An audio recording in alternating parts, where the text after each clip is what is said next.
So Chris, welcome back. Next case, I'm loving the series. So I've got a red eye, right? Patient calls in and in our clinic chart shows up, they scheduled as a red eye, right? And same day, we like to call it an emergency. We can argue over whether red eyes are truly emergencies or not, but we get them in because we care for patients. So typical red eye, right? It ultimately is going to end up being a viral conjunctivitis, right? You've got some hyperemia, you've got a watery eye. We're going to suspect that maybe there's some bacterial because they're a teacher in school and they're around, nasty little second graders all day long. So we're going to write them a prescription for a combo drop because we want some antibiotic, but some steroid as well, maybe some hypochlorous acid, some Pure and Clean. I'm going to bring them back in 3 days just to make sure that things are looking a whole lot better. How are you managing this and billing this case?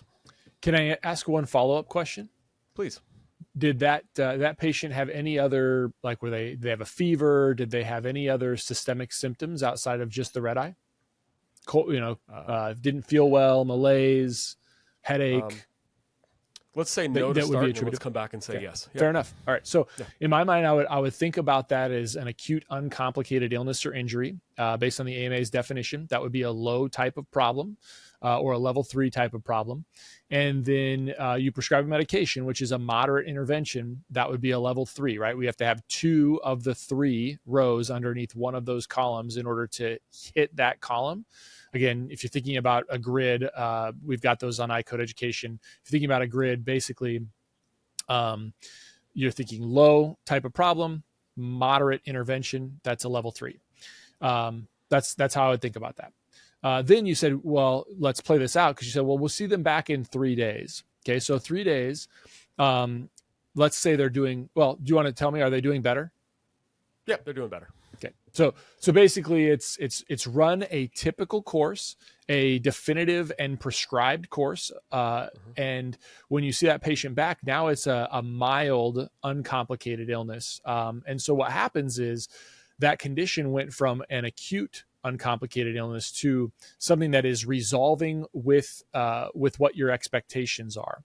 And so because of that, and because it's not chronic, then it falls into a different category on that follow-up, which is a low or a minimal type of problem, which is a level 2 type of problem. And so if you just say, okay, well, I want you to finish out the medication that we prescribed, you're going to continue that medication, which is a level 4 type of risk, right? You're going to continue the medication, level 4 risk, but you're limited because you have that minimal problem because it's resolving and you didn't have any other chronicity to it. Now that would be a level 2 on your follow-up.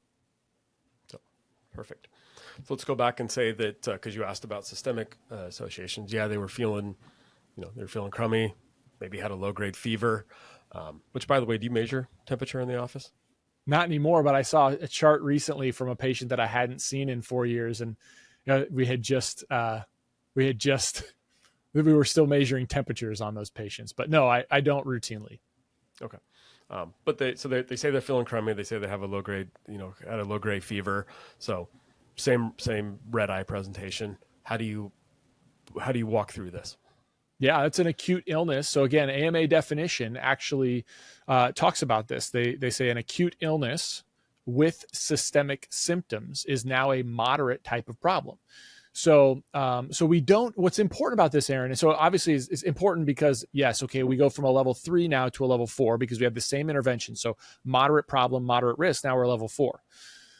But what's important to me about this is it comes back to review of systems. And when we're trained in school, we sort of have this sheet that we just have to check boxes off of, and I'm not saying that's not important. I think it's important, but the reason it's important is because it shows when we're identifying, when we understand how to define our types of problems that we're seeing, we start to see that it is important that we would ask a patient with a red eye if they have a fever, if they've had a cold, if they've got other systemic symptoms, that becomes important, and not just from a standpoint of caring for the patient. That's why it's really important, but it also underlies the value of what you're doing. So when just by documenting, patient reports a low grade fever, or patient reports they don't feel very well, in your history, now all of a sudden that is a different type of problem, and it comes with additional value on your payment and your fees for managing that patient. Well, you're managing a bigger, more complex case. Correct. It's not just limited to the eyes. Now you're dealing with other systems in play. Yeah, absolutely. Cool. Now I bring that patient back, right? So the same patient in 3 days, they say their fever's gone. The red eye is clearing up. It's healing as you would expect, right? How would you manage that? That would probably wind up with the same way as the patient that didn't have the fever. They had a limited or minor problem, a self-limited or minor problem that was following a definitive and prescribed course. And then we would still, let's say we carried out the medication, then our risk is still going to be a level 4 type of risk, but our problem is still going to be a level 2 type of problem. So the patient then would still be a level 2 on that follow-up visit. The Myopia Collective. CooperVision and the AOA have partnered in a groundbreaking initiative to change the way optometrists in the U.S. treat children with myopia. The purpose of the Myopia Collective is to rally the profession of optometry and its allies to interrupt the status quo and elevate the new standard of care for children with myopia. Every individual is encouraged to become a member of the collective. By joining, you commit to taking action to help slow the progression of myopia in children. You'll receive updates and information about the collective and its work in the fight against myopia, gain access to educational opportunities and resources offered by the collective, and hear from change agents, the ambassador optometrists selected to serve as advocates for community and policy change that facilitates the mission of the collective. Scan the QR code or click on the link in the show notes to join the collective today. In the past, our focus revolved around prescribing MacuHealth or MacuHealth Plus to patients at risk of macular degeneration, while also recommending it to collegiate and professional athletes for enhanced contrast sensitivity in sports performance. However, this year's introduction of the Life Meter has been a game changer. The Life Meter revealed a concerning truth. Many of my patients have alarmingly low skin carotenoid levels, indicating potential deficiencies in essential body tissues like the retina and brain. Supported by over 30 peer-reviewed publications, Life Meter's accuracy, consistency, and effectiveness has been demonstrated across 2,000 subjects with diverse backgrounds. With this newfound insight, I can now have meaningful conversations about carotenoid levels with all of my patients, even those who may seem outwardly healthy. To learn more about this empowering technology, feel free to contact your MacuHealth representative or click on the link in the show notes. Together, let's optimize patient care and elevate their well-being. Welcome to the Aaron Werner podcast on iCode Media. I've got my good friend and bourbon buddy, Dr. Bryan Holman, here with us, and excited for the conversation we're going to have. But before we dive into it, Bryan, I've got two really important questions for you. The first is, what are we drinking tonight? And the second is, can you introduce yourself to all the listeners? All right, cool. So I got a few that we're going to sample. So some Knob Creek single barrel, some 1792 if we get bored with that, and kind of a rare bottle, some Weller 12. We may or may not get to that one. We'll see. So I'm Dr. Bryan Holman. I got 3 offices. I'm from Alabama. I'm in Montgomery, Millbrook, and Greenville. So we got 3 offices. I have 2 associate doctors, and the newest office, the one in Montgomery, is actually an ophthalmology practice. So we still have a surgeon that we partnered with at that office. So very cool. How much time do you spend at each location, Bryan? So that's a hard one. It's hard to spread your time. Millbrook is the backbone, so it was my first practice. So there's so many patients there that request me only, and I need to spend more than 2 days a week there, but currently it's just 2. And I'm 2 days a week in Montgomery because it's the newest location, and we're trying to get in there and make changes and update the practice. And then in Greenville, I'm currently 1 day. So very cool. So it wasn't the topic of conversation. We're going to talk about new equipment, but I do want to ask you, when you have patients that just demand to see you, how do you handle that? How does your team handle that? How do you try to slowly wean them off of you, or do you and just Well, it's hard, number one, but there in our electronic health record system, we have capability where we can put alerts. So just as soon as you pull up the patient, like if they called schedule appointment or order contacts or whatever, just as soon as you pull them up in the EHR, an alert pops up and it says Dr. Holman only. So that means they've requested that they need to be on my day. So now for CE exams, for comprehensive exams, we try to honor that. But if there's a special need like a red eye or an emergency visit, you just have to educate the patient. Hey, Dr. Holman's not in the office. We have one of our associate doctors that can help you today. Are you okay with that? And then the patient just has to make their decision. Yep. No, that makes sense. I've run into that in my office with all the work I do with Vision Source, and I see patients now just a day a week. Unfortunately, that day usually ends up being the people that want to tell me how long they had to wait to see me and how horrible I am because I wasn't available to them and when they wanted. But yeah, it's a challenge. Yeah, but I run into the same thing. So my schedule is booked out 3+ months, but my associates are only booked out about 1 month. So That's just the way the cookie crumbles, man. Yep, I hear you. So what I wanted to record, you and I had a conversation about this a little bit ago, and I said this is a good conversation. Let's have this chat and record it. Is bringing on new technology, and as independent doctors. Certainly in our circles within Vision Source, we love to buy new toys and new technology and incorporate things in. But I don't think we talk enough about the strategy behind how we figure out what technology we want to bring in. And then once we do bring it in, how we make sure it's successful within the practice. And with the multiple practices that you're juggling, with the multiple associates, and the conversation we had, I thought this would be a great time to dive into it. So, you recently brought in, I believe you're telling me the ReadyVal, the LKC ReadyVal technology, right? Yes, that is correct. Okay, yep. Cool. So, and I haven't brought it in yet. We've been looking at it, and it's on my short list of things to buy. But and today I don't necessarily want to dive in too much of the technology itself. I think it's fantastic, but I do want to know, kind of how you walk through looking at it, how you walk through saying, hey, this is technology we need because it does X, Y, Z, how you incorporate it in, and all sorts of those type of conversations. So let's start from the square one. What made you, interested in the technology? What made you say, hey, I'm missing something in the office. I gotta bring it in. Sure. Well, first thing is there's reps in our ears all the time. Hey, look at my bright, shiny new toy. So you have to figure out which new toy actually fits in the practice. So regarding the LKC device, I'm in middle and South Alabama where diabetes is rampant. So when they was telling me more about the DR score with their diabetic protocol on there, and so I was like, all right, so this sounds like it could work. It's interesting. So what I do is I go through my EHR has a report you can pull based on ICD-10 codes. So I can see how many diabetic patients did I examine in a year. And then the device can also, we use it heavily with our glaucoma, the suspects and glaucoma management. So I pulled a report to see how many diabetic patients we see a year, how many glaucoma patients we manage a year. And I was like, all right, so here's my number. All right, how much does the device cost?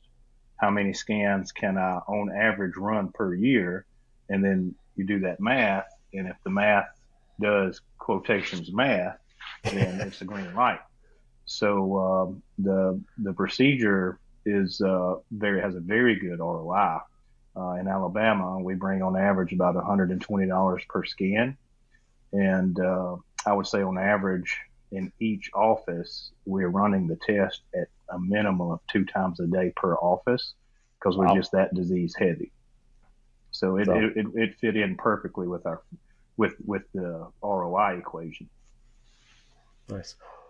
Well, the mathing is important, and I liked how you talked about starting by looking at your opportunity and seeing where it would be appropriate, what your opportunity is in the practice.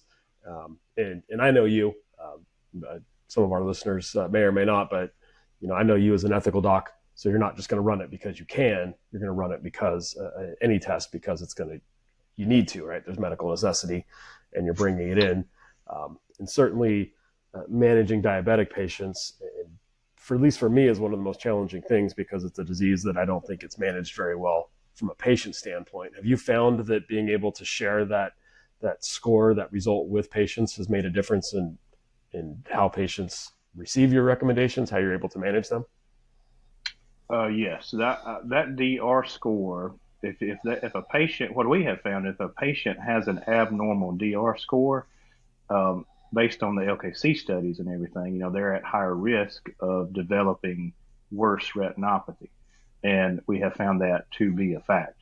So we have a patient that has mild or minimal retinopathy. If they have a bad DR score, we follow them instead of every 6 months, we might follow them every 4 months, and the majority of the patients that have had an abnormal score have progressed quicker than your normal scores. So there's no other way to get that data if you're not running that test. How do you determine a mild retinopathy case? Are they at high risk or low risk of progression? Well, this device gives you that data. Yeah, it's kind of cool when we get technology like that. I remember when Dad first brought in the Optos, I was still working for him. And, it's one thing to tell somebody what the retina looks like. It's another to show them. And I think that OCT has helped us with that. And it sounds like this does the same thing with patients with diabetes. Because like I said, at least for me, they're the most challenging to work with, only because they've heard it for so long. And the lifestyle changes that we're asking are significant. People just don't want to give up their Diet Coke or, so the California, the carne asada burritos are tough. Yeah. Down here it's bananas. People think bananas are healthy, but bananas are loaded in carbs. So I have that conversation with my patients routinely. Yeah. But I would have not thought that in Alabama having that conversation with bananas or about bananas would have been a big deal. Have you never heard of a banana sandwich, man? I've never heard. What is a banana sandwich? I've heard of banana split. Exactly. That is a straight up Southern thing. Okay, a banana sandwich is a thing. Loaf bread, mayonnaise, slice your banana in wheels, and make a banana sandwich. Wow. So slice your banana in wheels. Is that just when you cut it into rounds? Correct. Just little wheels, and you lay it on your sandwich with mayo, and you eat a banana sandwich. It is a thing down here. Wow. See, I eat peanut butter and banana sandwiches, and I'd eat a lot more of those when I'm in training mode because I get the protein in the bananas. But I've never had a mayonnaise and banana sandwich. I'm not sure if I want to try it or not. Is that going to open a? I think I'll stick to the bourbon for now. There you go. Yeah. So interesting. Okay. So you looked at the technology, right? You saw the opportunity for the practice. And then you say, hey, I'm going to buy technology. And I'm sure the conversation, if it's anything like with my team, I walk back in and go, hey, guys, I bought a new toy that y'all get to run. And they just look back at me and go, great, one more thing that you're going to ask us to do, right, with all the free time that we seem to have. So how did that conversation go with your teams? How did you introduce it to them? How did you set up the flow? Started with our local rep. So the device, the test is actually pretty quick. So, one of the selling points that when you talk to the reps is you can get a scan in like 6 seconds or something like that, which is great, but you still have to prep the patient. Okay. Mm-hmm. So you have to apply you got to clean the skin, apply the electrodes, talk to the patient, counsel the patient. All right. So my techs know all this. So they look straight, they saw straight through the 6 second scan. So, but with that being said, it still is not a lot of time. I would say when we run those scans, it might add an extra 5 to 7 minutes per encounter. And yes, I had tech pushback because just like you described, I like all the shiny new toys, and we do we have a lot of technology in our practice. So that was the first thing they said. Oh my gosh, Dr. B, what have you got now? So anyway, it took them a while to understand how it works, but it flows well. Yep, good. So I'm assuming you would involve them early in the process, right? Like any technology we bring in, we close down for the appropriate amount of time, make sure we dedicate enough time with the reps, training the staff, training the techs, making sure they run through it on each other to make sure they're comfortable with it. Did you have a conversation with them about when in the whole exam process this was going to happen, or how you were going to order it, when they were going to do it?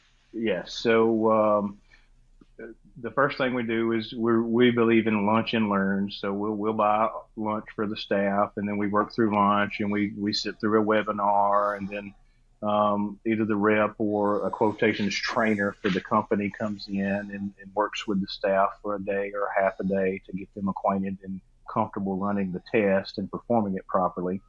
And then what was the next part of your question that you said, though? Well, then how did you work with them on when they were going to do it, right? If you've got time blocks of the kind of the protocol, the system, the process within the practice. All right. So like I said previously, we're loaded with a lot of sick patients down here with diabetes. I mean, it's heavy. So the very first thing, and it starts at the front desk. So our front desk will check their insurance. It all comes down, make sure their insurance is eligible, make sure there's no deductible, yada, yada, yada. And then if everything is good from the front desk, we're based on their insurance, as my techs are running through the notes and they see the patient's diabetic, we do our best to incorporate the diabetic scan on the day of their comprehensive. Because it is relatively quick. It takes 5 to 7 minutes. So it's part of their protocol on their comprehensive exam to get that done. Now, if there's a hiccup with insurance where, you can't coordinate the benefit, or if they got some kind of deductible, then they do not do that. And then when the patient gets to my room, and then we go through their exam and I show them their Optos, and then we talk about retinopathy, and I'm like, hey, we need to manage this. You don't need to let this go. So we'll see you back in a few months, and we're going to order this test. It may or may not go to your deductible, but we need to know this data. Yep. So I think with patients, and I was lecturing the other night earlier this week at a society meeting in a different state, but I got the question, well, what happens to our patients, Matt, if the insurance won't cover it or whatnot?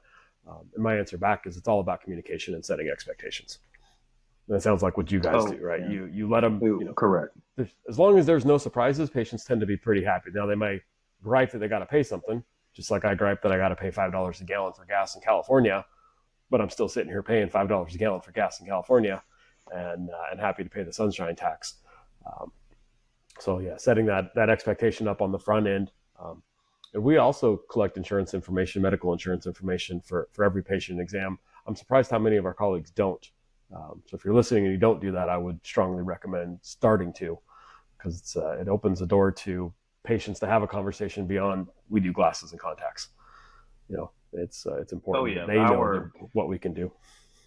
And I agree with that 100%. Our front desk staff is trained, and our the telephone team, when they schedule the appointments, everybody's trained on the front end. Yes, get their vision benefit, but also get their medical, because you never know what you're going to uncover during the exam. So if we've already got that part done, then it makes it seamless. Absolutely. Now, are you doing a medical history or some sort of chief complaint ahead of time, so when the patient's coming in, if they have diabetes, if they've got other health issues that you're looking for, or do you wait till they come in to do that? We do that on the fly when they come in. I really wish that I could have my patients go into their electronic portal and fill out all the data beforehand, but they just don't do that. I really wish we could twist their arms to do it. It would save time during an encounter, and you'd probably get more accurate data too. Yeah, no, I agree with you. We found that not too many of them do it. We've been trying to have our team call ahead of time. And when it happens, it's amazing, because I get a chief complaint. I get, an idea of what they're walking into or what I'm walking into. And so we're ready to take care of them. I'm looking to start training a virtual assistant or a virtual team member to do that, because knowing what's coming that day is super helpful. But if anybody has an idea on how to make that super successful, let us know, because that's one of our challenges right now, is getting all that information before they come in. I think it would be great if we could make it happen. But I think if you've got your younger patients that are more tech savvy versus your 70-plus-year-old patients, maybe not quite as tech savvy, they're not going to do the AHR stuff. They're not going to do anything digital. They're going to come in, but the younger patients, you may have more success doing it. Yeah. Well, you get them young enough, you don't even want to talk. They don't even want to talk to us anymore. They just want me to text them back and forth. Yeah. That in-person communication they don't like. That's right. Cool. So you brought in the lunch and learn. And we, by the way, don't do lunch and learns. My team likes their lunch, so we usually block a half day of the morning or the afternoon when we want to do a training. But I think it's important to dedicate that time. And then you bring it in and just hit the ground running. Do you have like a system to where you're meet with your team frequently after you start implementing a new technology so that you can work through any sort of hurdles? What's the next process? We try to tee it up. So historically, when we bring in a new device and we know this device is catered to a certain diagnosis of a patient, so we will schedule, like we know the install day and we know the training day. That's on the calendar. So what we'll try to do is on the training day, we will schedule a number of patients that we know for a fact are running this test on. So it's pre-scheduled with diabetic patients or glaucoma suspects pertaining to the LKC device. And then the company trainer is there, and each tech has an opportunity to run the test. I'd say at least 4 times per tech with training on spot. So that's how we set it up to make it easier on the patient. So we'll limit the CE exams on the training day, and we just try to load it up with the disease patients that need that test done. I'm glad you said that. I think that's a small piece that gets overlooked frequently. Because nobody wants to try something new on the first time. They want to be able to work out something new ahead of time, or rather with the security of having a trainer there, making sure they're doing it right, double checking. If our teams are a lot like us, and perfection is the only thing that we accept. And so being able to have that real life experience, we found that when we tell patients we're bringing in something new and ask them to come back on that day, they're pretty excited about it too. Yes, I agree. When they hear something new, and my practices are known for staying up to date. I routinely get reviews saying, "Oh my gosh, this is the most high tech office I've ever had an exam from." So they know that they're coming into an updated practice. And when we say we're getting something new, they're like, "Oh my gosh, what else can you get new?" So yeah, I agree with you. The patients get excited too when there's something new. They do. And then hopefully you're like me too, because I make sure that when appropriate, we're billing those tests. Right. This isn't a day where we're running a bunch of stuff for free, because I'm not a nonprofit. Correct. I don't think you are either. But it's Correct. I got to pay for this thing, and if we're running the tests and patients getting value, we're getting value. I'm certainly billing is appropriate. And regarding billing and training with the LKC device, I mean, it's not there's a cost per click. So the electrodes are not free. So every patient gets a new set of electrodes. So there's a fee to the electrodes, but you still got good ROI because your total reimbursement more than covers for the cost of the electrodes. Yep. And you certainly want to make sure that if there's a disposable fee, like there is with quite a few different technologies that we use, you're just not being wasteful. So they're being applied appropriately, they're being used appropriately. Last thing you want is an oops and have to go back and reopen a new pack to whether it's the electrodes here or whatever device that you're working with, right? So just the efficiencies and the scalability is important. So you're having your techs running all the tests, right? Are you putting Correct. electrodes on? Are you running the test, or are you having them do it all? No, that's a hard no. Techs do all that stuff. I'm there to interpret the results. So my techs are skilled. They're going to do all of that stuff. Perfect. Do they enjoy doing that? They do, actually. I think so.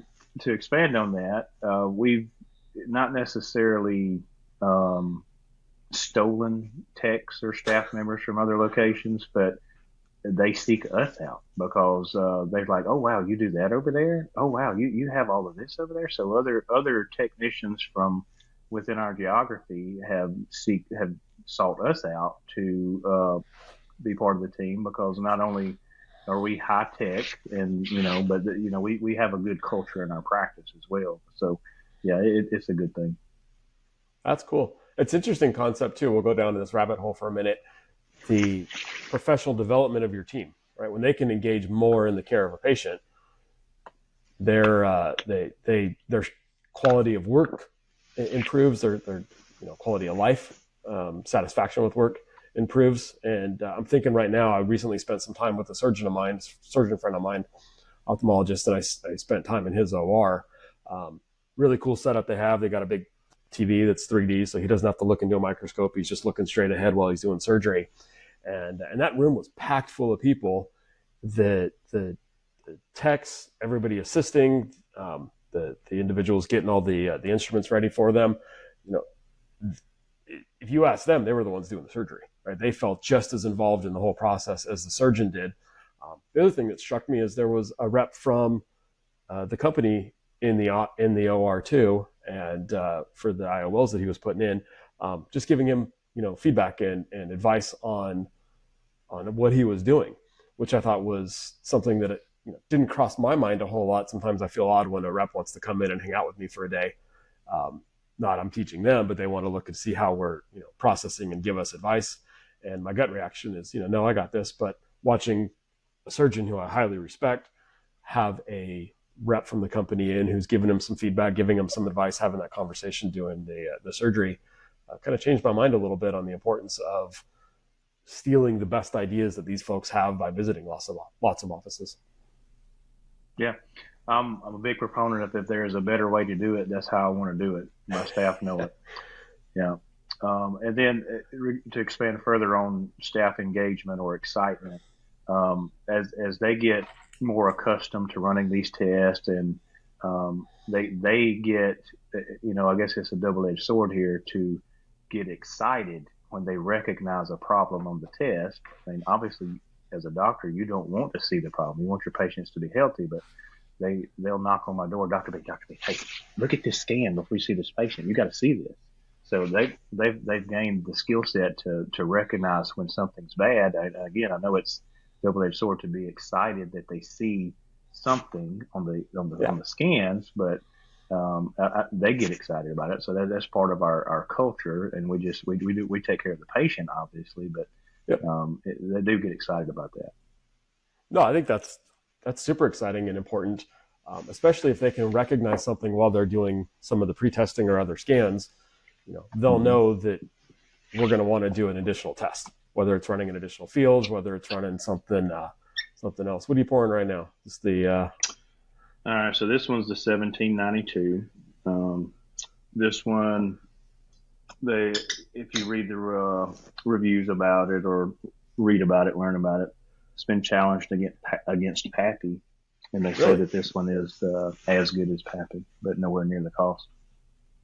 Nice. So I do highly recommend it. I keep this one on the bar cart when you can find it. Well, in Alabama, it's hard to find these good bourbons, man. I mean, just as soon as they put it on the shelf, people come in and swoop them up. So it's hard to find these good ones. And this one is not necessarily a good one. It's just one that's very popular down there. Very cool.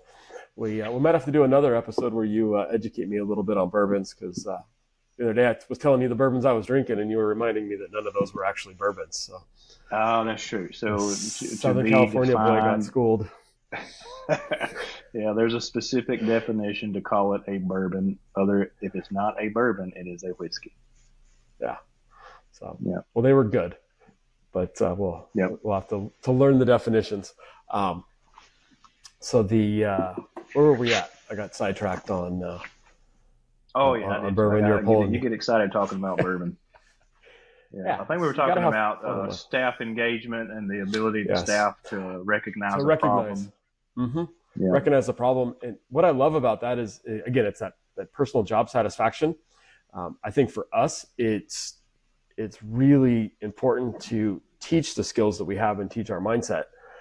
We do a thing in San Diego with Nick London, one of our retina surgeon, and his team of surgeons, where we do, it's called Retina and Suds, where we rent out a brewery, and everybody's got if they want, they need to have a drink in their hand, and usually it's the type of a brewery where if you show up with a shirt and tie, they're going to kick you out.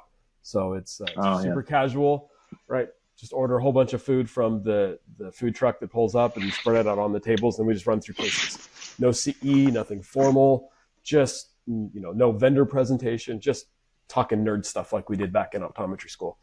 And I was really impressed this last one because a couple of the techs of the retina surgeon showed up, and he looked at them and said, "Hey guys, tell me what I'm seeing here," on one of the cases that he had thrown up.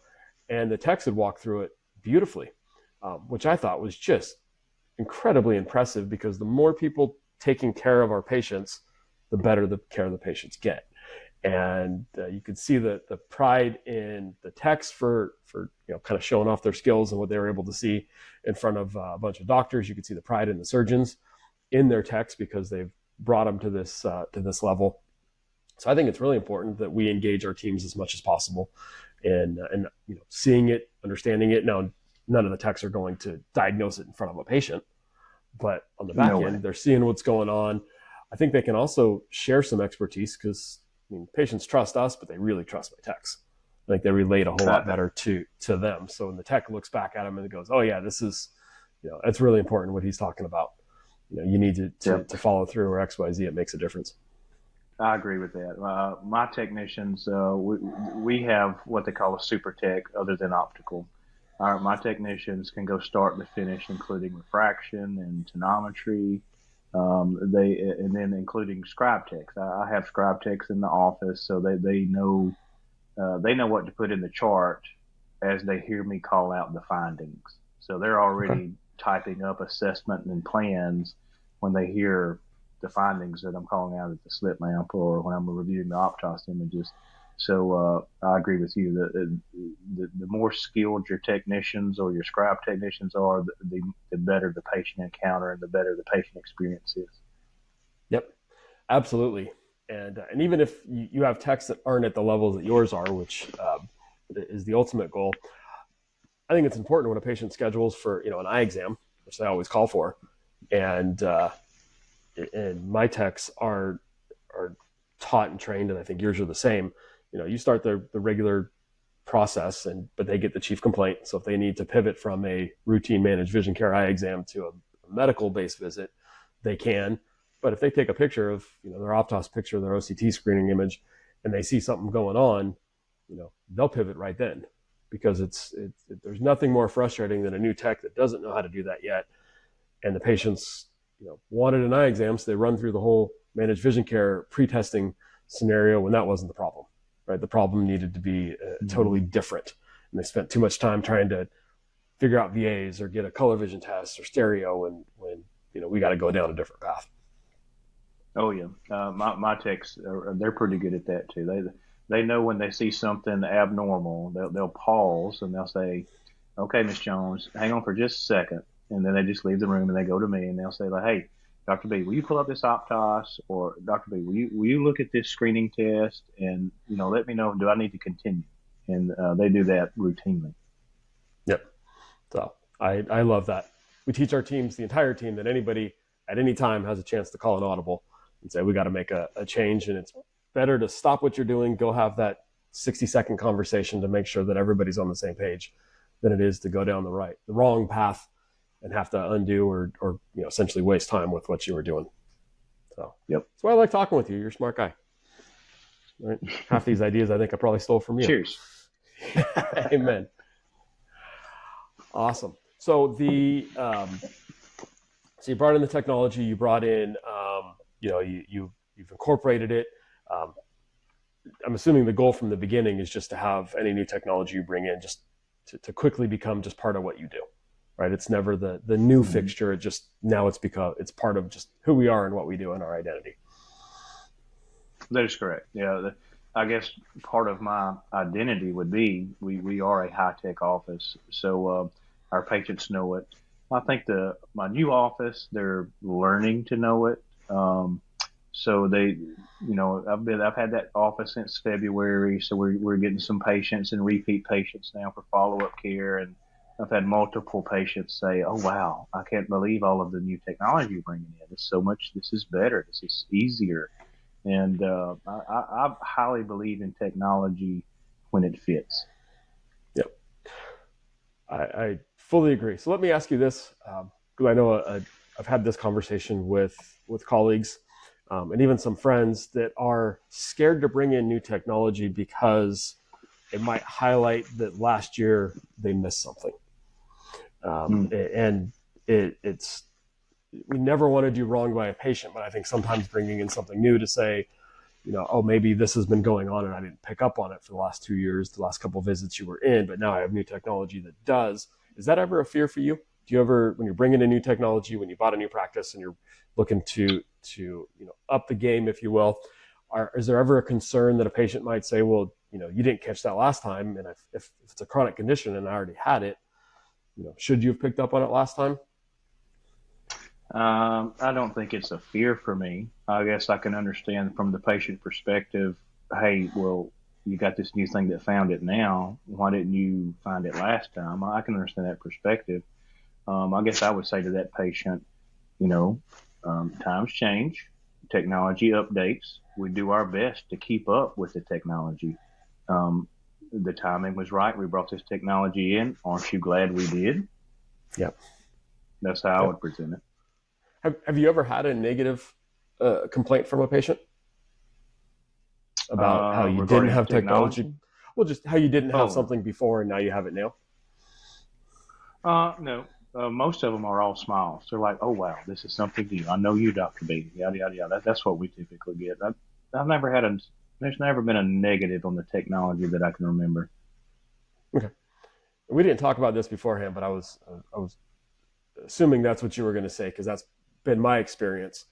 In fact, the only time that we ever did have a negative discussion with a patient about technology is we purchased a prior practice. We merged that practice in with ours, and the practice that we purchased wasn't a heavy technology practice. The doc had a great guy, fantastic doctor, was practicing still similar to how he had learned when he came out of school, and the patients weren't used to the technology, and they were used to a really quick in and out the door in 15 minutes type exam. So that's the only time we ever felt the difference, is when they were looking for that quick turn and burn type of exam, and we put them through all of our paces. But it wasn't a technology discussion. It was I'm here for 45 minutes. I used to only be here for 15. I don't like this. Okay, I see where you're coming from. So I guess I'm not living that experience from the time management piece, but I am living that experience from our patients. Oh wow, I'm so glad you're getting the updated new technology. I've never seen the inside of my eye before. I've never had this test done before. Why did you not put drops in my eye before you checked my pressure? I mean, we're living. I mean, they're like with big smiles on their face. This is better. Now, regarding the timepiece, the timepiece would be about the same. I don't really know how to expand on that, but we do our best. We know that from the time the patient checks in to the time they get to the doctor and they're seen, and the time to get to the optical, that's a wave of money. So we do our best regardless to get them in and get them out and get them done efficiently and professionally, hopefully within 45 minutes. That's our goal.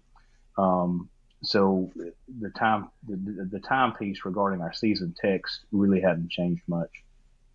And I would say that, if you've got a doctor that's doing a 15-minute eye exam, I'm not sure if that's a good eye exam. Well, there's different levels of good, right? And this isn't to challenge what our colleagues are doing, but there definitely was a different level of engagement in technology that some of those patients had seen, and a few of them, found that we just weren't right for them, but the vast majority appreciated the new technology. And when we did find something that wasn't there previously, what we taught our team to reiterate was that newer technology helps us find things sooner.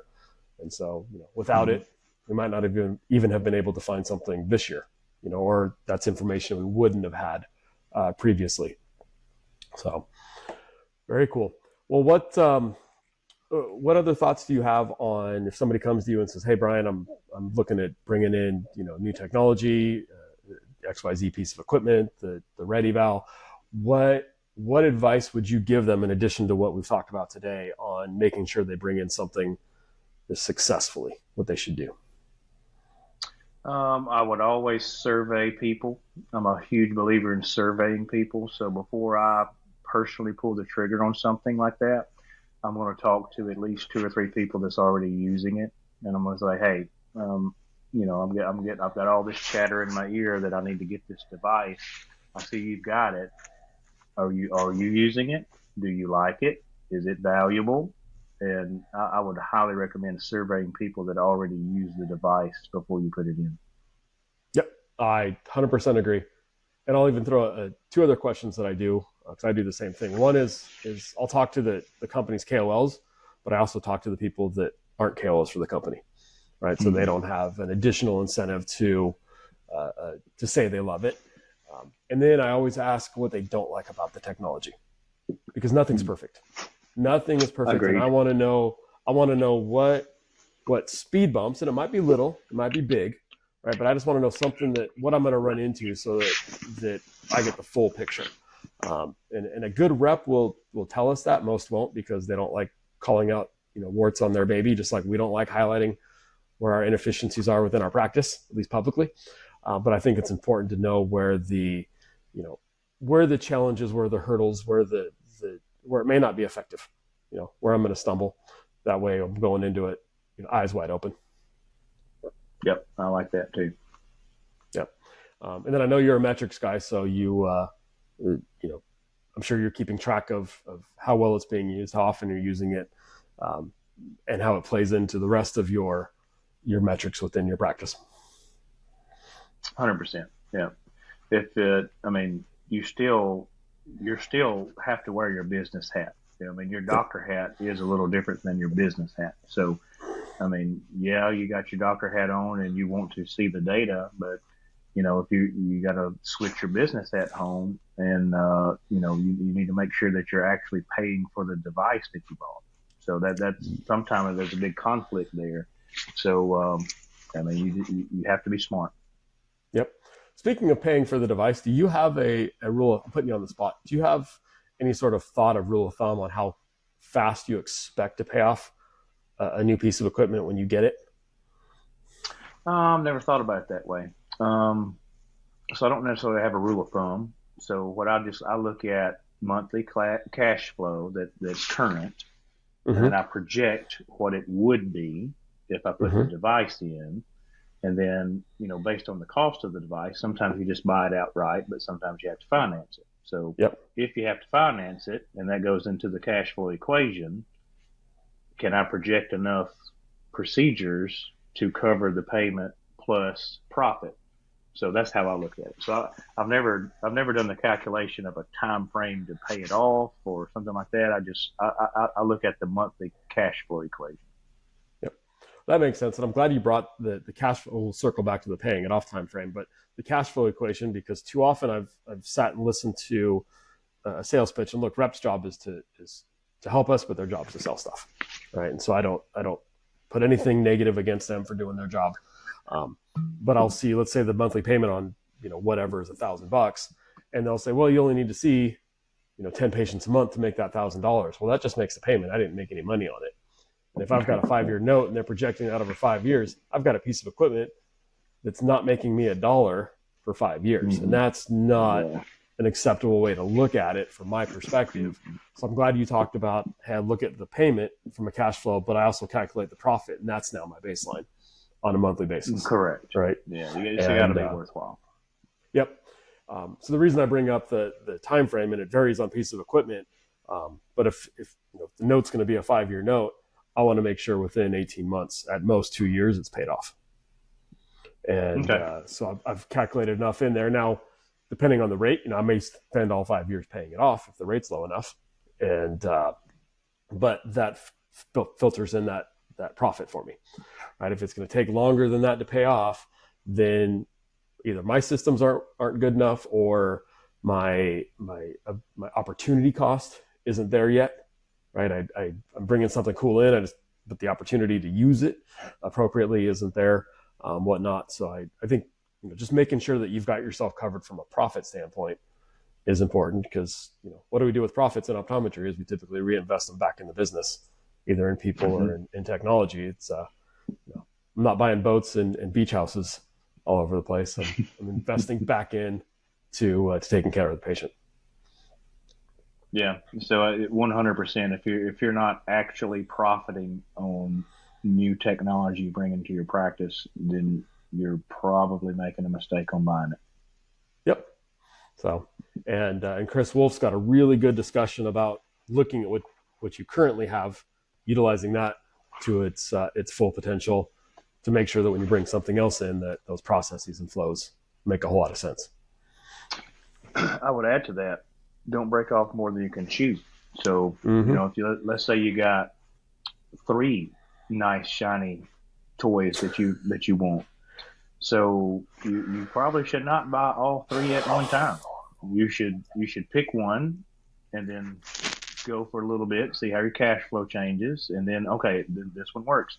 Then pick the next one, and then see how your cash flow changes. I would highly advise against buying multiple shiny toys at the same time. But Bryan, I can get a really good deal if I buy them all right now. The rep told me about Section 179. Right? I get it, but you still got to pay for it. Yeah, and not necessarily pay for it. If you put something in, you should profit with it. Yep. It should be good for the patient. It should be good for the business, and you put that very eloquently. I'm going to reinforce that with Lori Sorensen's favorite quote of don't half-ass 2 things, whole-ass 1 thing. Right? Bring one thing in. Oh, I love that quote. I love that quote. It's great. Parks and Rec, fantastic, right? And it doesn't have to be 3 years, but dedicate a quarter to making something successful. 90 days. Right? Yes. If it's a big change, maybe 6 months, or 4 months, right? 4 months, you can bring in 3 things in a year. That's the math. Yeah, math on that one. So but dedicate that time to making it successful. Well, Bryan, I appreciate you. Go ahead. I was going to say, and it's a team effort. It's not just you as the doctor owner with your gears turning. You still have an employee team and a staff team that's got to be on board with it too. Yep. So even though you think it may work, you still have to prove that it's going to work before you add multiple pieces. Oh, for sure. Hey, let me ask you this before we jump off. I was getting ready to thank you, but I got another question. Your associate docs, right? It's one thing to bring in the new technology that you believe in, that is going to make the practice more money and it's going to take care of patients. What's the WIFM for the associate docs? How do you get their buy-in? Do you mandate it? How do you make sure that they're on board practicing the same way, the same level that you are practicing? So that's a hard question sometimes. The associate docs do well, and they are also they're younger than me, man. So they're high tech. So they like the toys. They like to be able to see the data. They learned it. They want to use it. So that's not as a big obstacle for me. But to sidestep that, even though I probably inherently have associate doc buy-in, when we put in a protocol, we put in the protocol for testing with our staff members and techs. So when we change a protocol based on a device or an instrument or whatever data collection we're trying to get, that changes the protocol for every encounter period. So it's a win-win basically. It's going to happen, and our associate docs love it. They want all the new stuff. Yep, I think you hit the nail on the head there with the Chris and Kyle call them pillars, and I love it. But just building your system within the practice so it always operates the same, and you can really plug and play the individuals. So it doesn't matter who the doc is, doesn't matter who the tech is.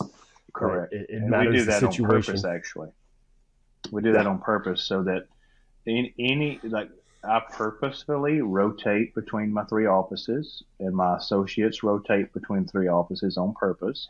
They all function identically. Therefore, if somebody's sick or out as a staff member, we can plug and play any person at their job position at any 3 offices. So we do that on purpose. If you have multiple offices, you need to replicate systems that need to be identical.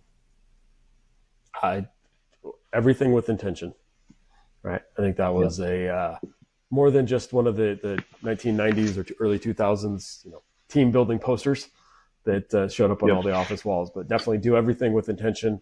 I like that a lot. Well, Bryan, this has been fun, man. Hey, lastly, before you leave, I have a question for you. Please. I'm the only one drinking bourbon. Did you not bring any bourbon for our bourbon chat? I thought this was a bourbon chat. It is a bourbon chat. It is 3:00 in California where I'm at, and it's a little too early to have bourbon. But when we're done, I'm gonna head down to the bar tonight and get one, and I'll have one in your honor. All right, do so. And hey, next time we catch up, cheers to you, brother. Cheers, Bryan. Hey, if you enjoyed this episode, make sure to subscribe to us on Apple Podcasts and our YouTube channel, both linked in the show notes. Now, here's something exciting. We're giving away a 1-year subscription to Comprehensive Optometry Simplified. All you have to do is leave us a review on Apple Podcasts, take a screenshot, and email it to me at questions@icodeeducation.com. We'll put that in the show notes as well. We'll be selecting a winner on December 15th, so don't miss your chance to get access to this valuable resource. Thanks again for listening. I can't wait to see your reviews.